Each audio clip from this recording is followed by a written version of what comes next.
పీడిత బడుగు బలహీన వర్గాల హక్కుల సాధన లక్ష్యంగా రేపు గుంటూరు వేదికగా బీసీ సింహగర్జన సభ నిర్వహించనున్నారు. నాగార్జున యూనివర్సిటీ క్యాంపస్ ఎదురుగా జరగనున్న ఈ భారీ బహిరంగ సభకు సంబంధించి నెల్లూరు శోధనా నగర్ లోని మన హాస్పిటల్ నందు బీసీవై పార్టీ జిల్లా కమిటీ మీడియా సమావేశం ఏర్పాటు చేసింది. 79 ఏళ్ల స్వాతంత్ర భారతంలో నేటికి బీసీలు ఎదుర్కొంటున్న సమస్యలు పరిష్కారం కాకపోవడం పట్ల నేతలు ఆవేదన వ్యక్తం చేశారు.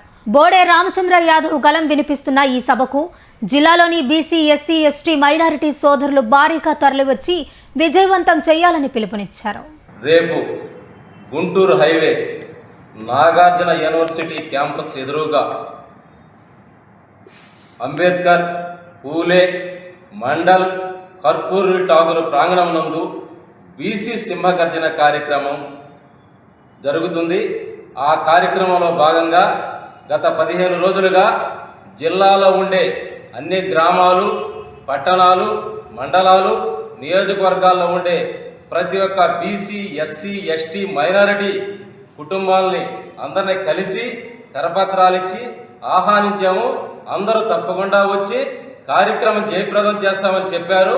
ఈ కార్యక్రమంలో మా జాతీయ అధ్యక్షులు బోడే రామచంద్ర యాదవ్ గారు గత నెల డిసెంబర్లో 4వ తేదీ కార్యక్రమాన్ని విజయవాడ కేంద్రంగా రాజధానిలో స్థలాలు కేటాయించడం, కులగణన చేసి మేమెంతో మాకంతా అన్నిటిలో కూడా మాకు సంబంధించినటువంటి బడ్జెట్ కేటాయించడం, అదేవిధంగా చట్టసభల్లో రిజర్వేషన్కి మీరు ఎంత మోసం చేస్తూ ఉన్నారంటే ప్రతిసారి మేము బిల్లు పెట్టాము, కేంద్ర ప్రభుత్వానికి పంపించాం కానీ రావట్లేదు అంటున్నారు.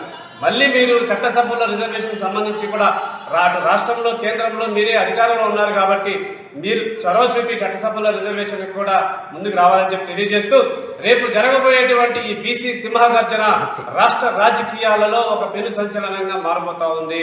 ఇప్పటికే రాష్ట్ర వ్యాప్తంగా బడుగు బలహీన వర్గాలు మొత్తం 26 జిల్లాలలో లక్షలాదిగా రేపు విచ్చేస్తున్నారు. కావున నెల్లూరు జిల్లాలో ఉండేటువంటి బడుగు బలహీన వర్గాలు, అదేవిధంగా మిగతా సామాజిక వర్గాలు అందరూ కూడా రేపటి ఈ కార్యక్రమంలో పాల్గొని జయప్రద